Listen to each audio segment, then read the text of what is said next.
Namanya Tania Varela, seorang YouTuber horor yang tengah naik daun berkat konten-konten eksplorasi tempat angker.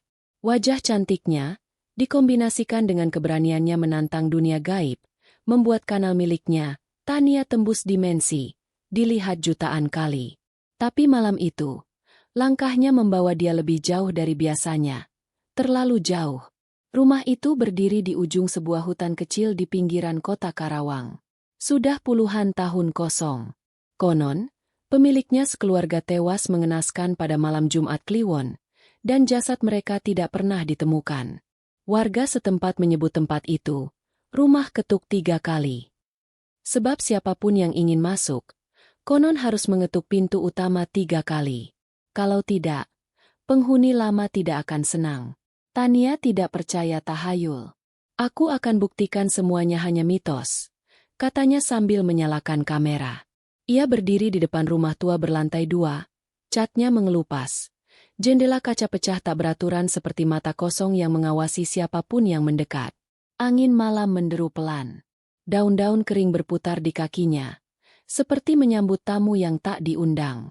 Teman-teman Night Squad, sapa Tania ke kamera dengan senyum kecil. Aku sudah ada di depan rumah ketuk 3 kali. Katanya kalau mau masuk harus, ya, ketuk 3 kali dulu. Tania menoleh ke kamera, mengedip. Tapi, kita kan suka yang beda, ya. Bukannya mengetuk, ia langsung memutar gagang pintu tua itu dan mendorongnya perlahan.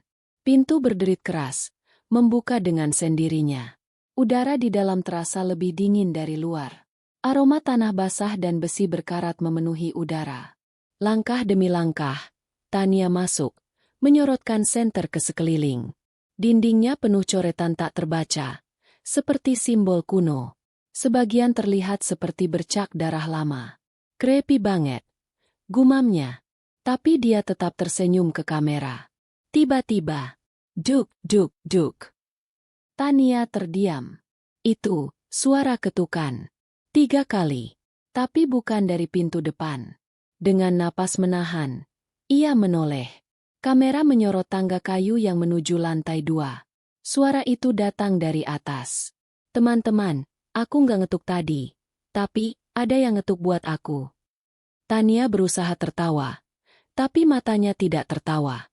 Dia tetap naik ke atas. Langkahnya pelan. Tangga berderit setiap kali diinjak.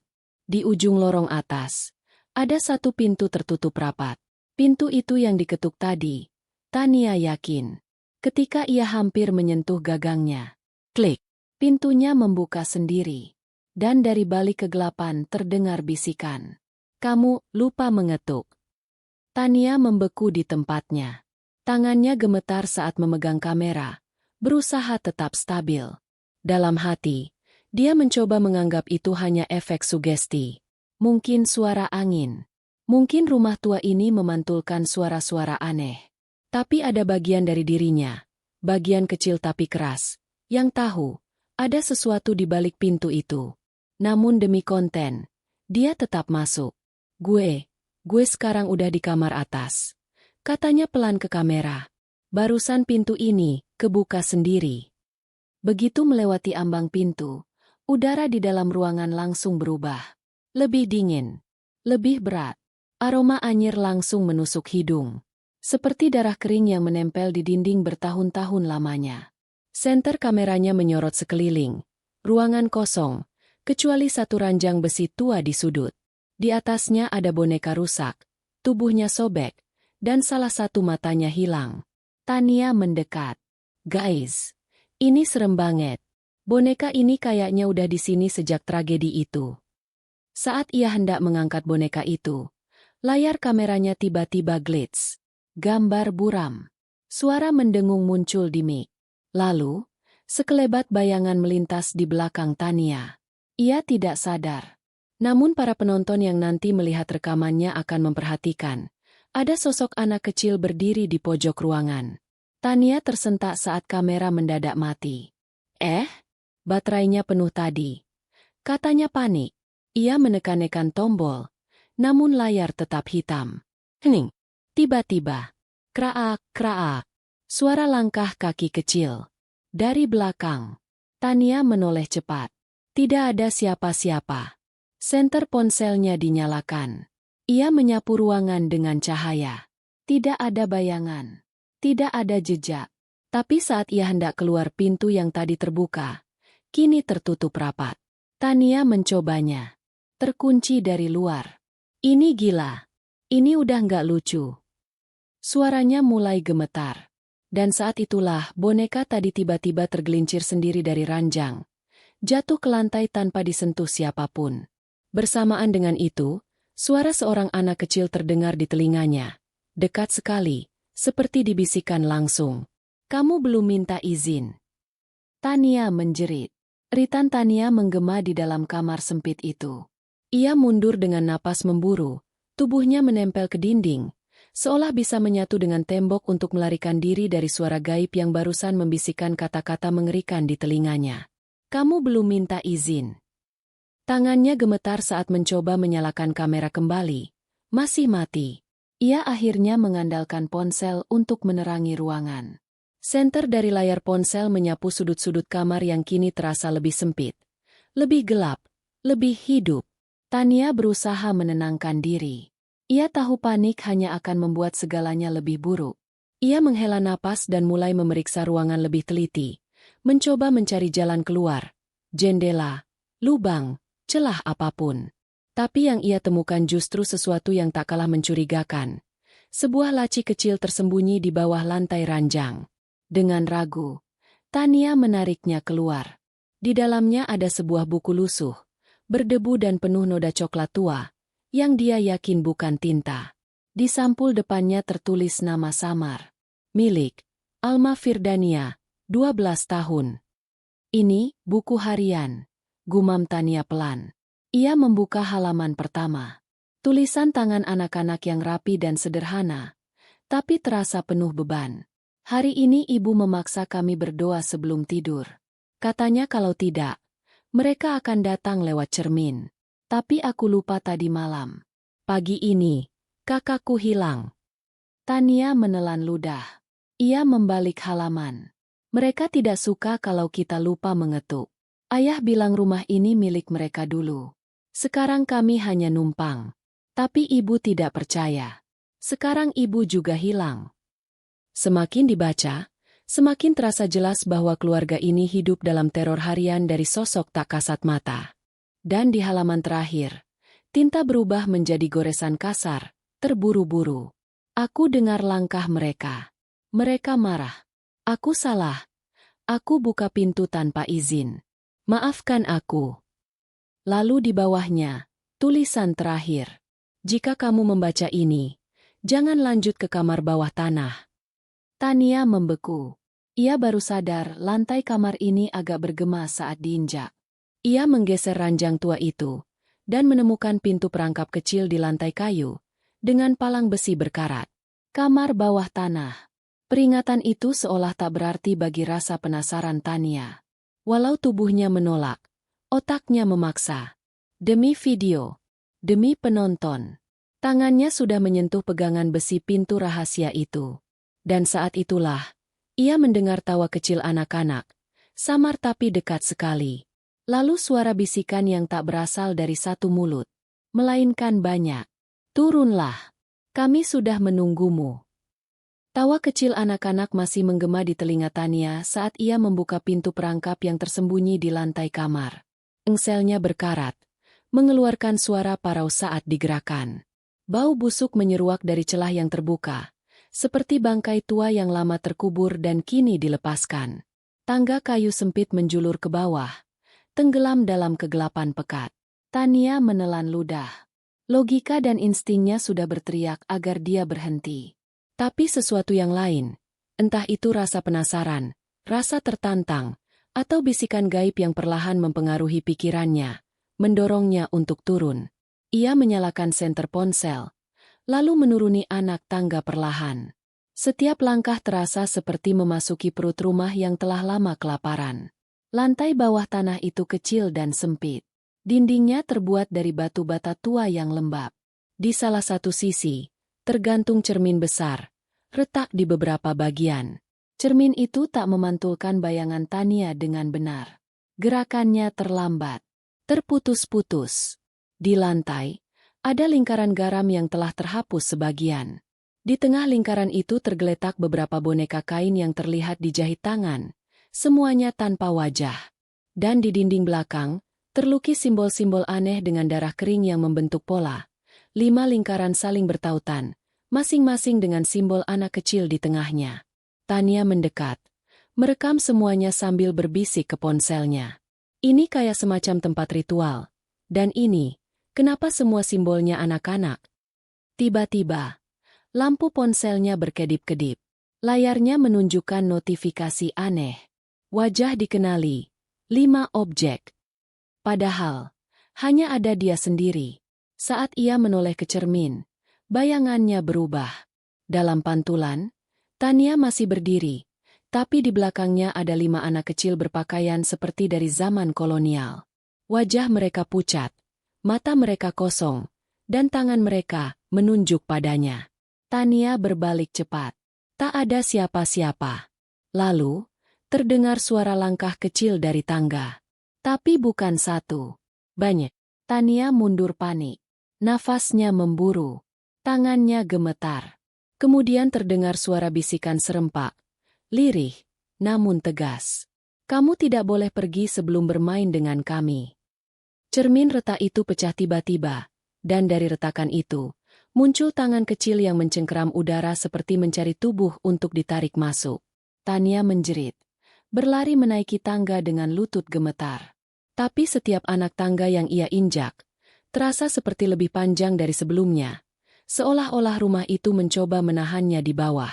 Saat akhirnya ia berhasil mencapai lantai atas dan menutup pintu perangkap itu, suara dari bawah tanah masih menggema. Kita belum selesai, Tania. Dengan napas terengah dan wajah basah oleh keringat dingin, Tania mengunci kembali pintu lantai yang baru saja menelannya ke kegelapan. Tangannya gemetar hebat. Ponselnya hampir terjatuh.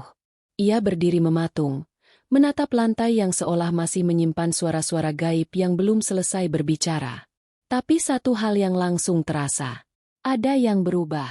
Kamar tempatnya berdiri kini terasa berbeda. Lebih besar, lebih kosong. Ranjang besi tadi sudah tak ada. Jendela kini tertutup rapat dengan papan kayu, padahal sebelumnya terbuka.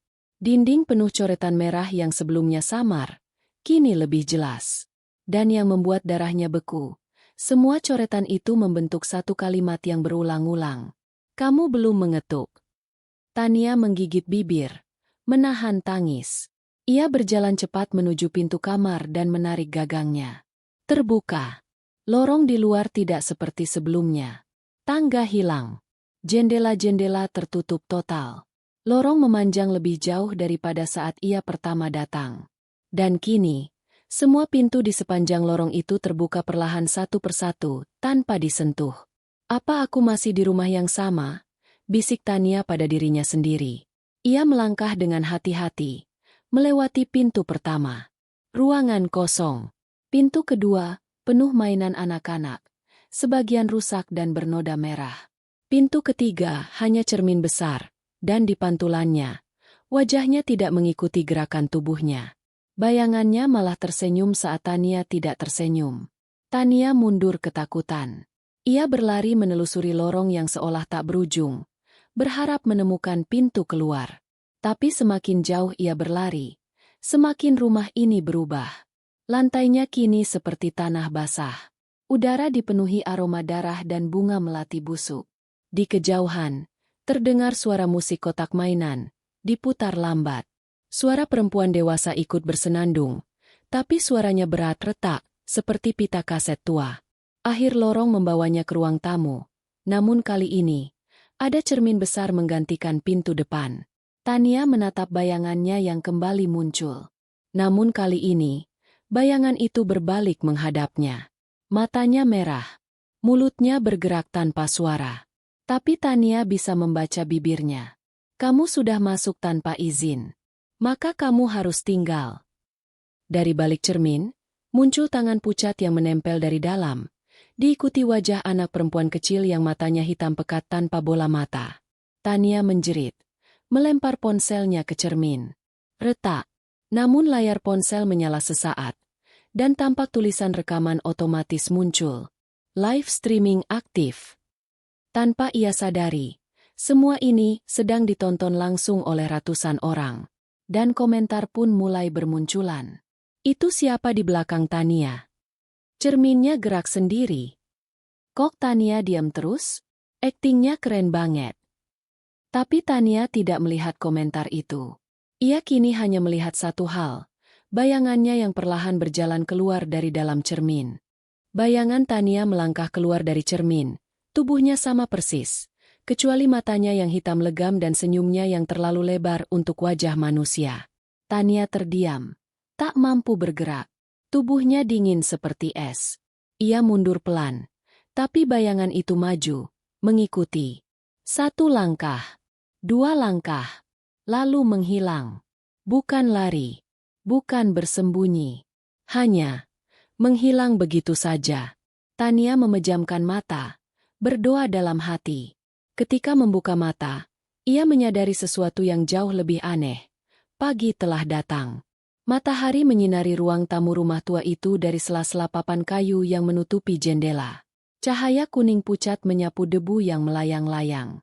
Aku sudah semalaman di sini, gumamnya. Tapi perasaan itu tidak benar. Ia merasa baru saja masuk rumah itu 1 jam lalu. Ia memeriksa ponsel. Baterai kembali penuh, seperti tidak pernah mati. Live streaming masih aktif, namun komentar telah berhenti. Waktu di layar menunjukkan pukul 8.12. Tapi tanggalnya berubah. Bukan hari yang sama. Bukan hanya sehari setelah ia masuk, tapi 5 hari kemudian.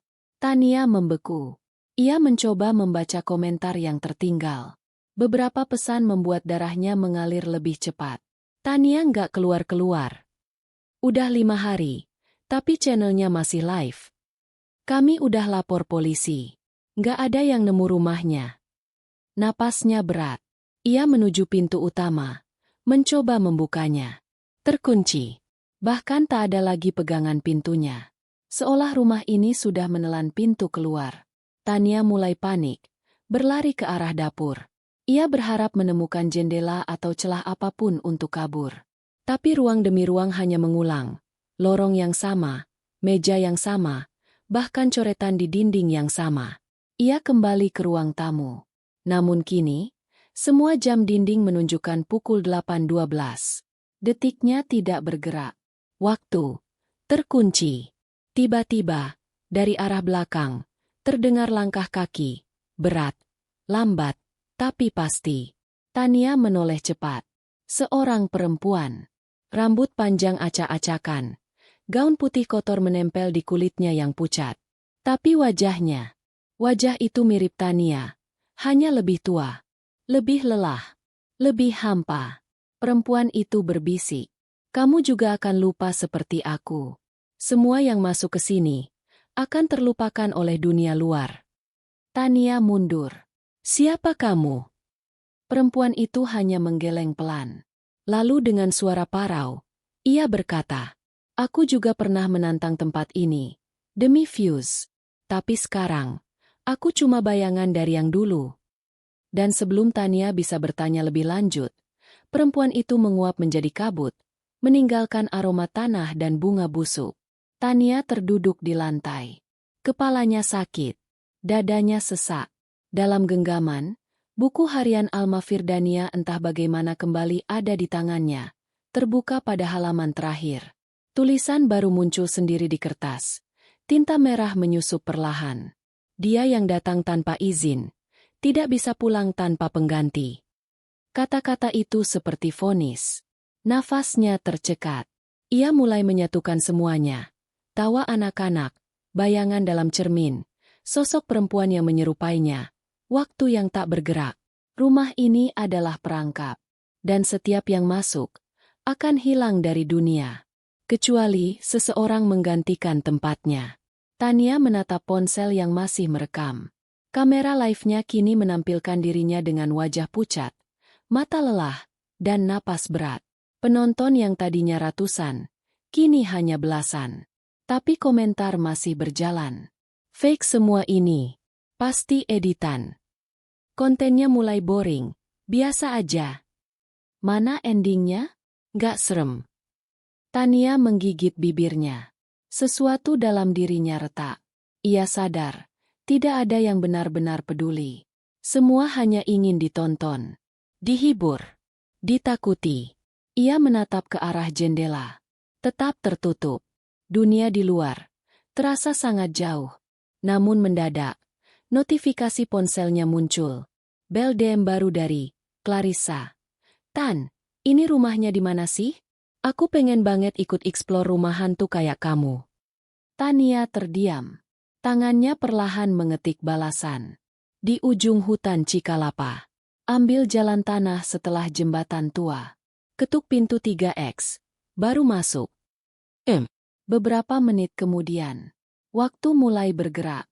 Jam dinding berdetak. Udara berubah. Pintu depan terbuka pelan. Matahari di luar terasa hangat. Angin segar mengalir masuk. Tania berdiri. Tubuhnya gemetar. Tapi dia tahu dia sudah membayar harga. Dan rumah itu puas.